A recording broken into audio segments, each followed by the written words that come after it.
Jamaica rushes to prepare for peak tourism season as it digs out from Hurricane Melissa. Published by App News. Montego Bay, Jamaica, AP. Jamaica's peak tourism season is 1 month away, and officials in the hurricane-ravaged nation are rushing to rebuild from the catastrophic Category 5 storm that shredded the island's western region. Before Hurricane Melissa hit on October 28, the government expected Jamaica's tourism industry to grow by 7% this winter season and was preparing to welcome an estimated 4.3 million visitors. Now, officials are scrambling to repair hotels and clear debris in the western half of the island in hopes of securing tourist dollars at a moment when they're needed the most. "We are still doing our assessments, but most of the damage was in the northwest and southwest," said Christopher Jarrett, who leads the Jamaica Hotel and Tourist Association.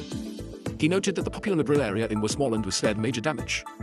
All international airports in Jamaica have reopened and are receiving commercial flights. But almost a week after one of the most powerful Atlantic hurricanes on record struck the western end of Jamaica, tourism officials were still trying to get a true picture of the damage to the sector, a mainstay of the island's economy.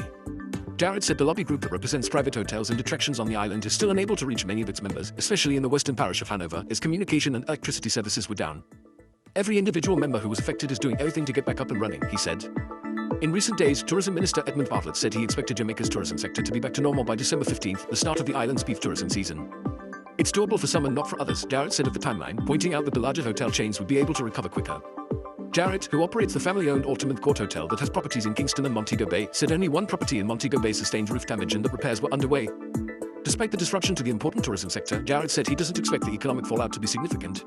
He said many hotels in the capital of Kingston and in the northern coastal town of Ocho Rios were gaining business from the influx of aid workers and volunteers in the hurricane's aftermath. "Right now, we're giving discounts between 25% and 50%, and some hotels are giving complimentary stays as well," Jarrett said. Tourism is Jamaica's main source of foreign exchange earnings, contributing a combined 30% to gross domestic product directly and indirectly. It employs an estimated 175,000 people and is a major economic driver for other sectors in the Jamaican economy, such as construction, banking and finance, utilities and agriculture. The disruption to the tourism sector also is affecting many providers of goods and services. With some of the hotels closed and most of the tourists gone, many of us are left without work. "This storm didn't just destroy buildings, it shattered jobs and incomes for many of us and our families," said Patricia Maiton, who works in the western parish of Hanover as a hotel housekeeper.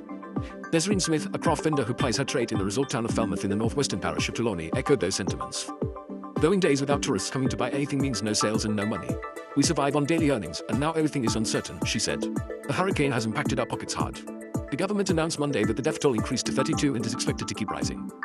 Crews are still trying to access 25 isolated areas in western Jamaica as helicopters continue to drop food for them.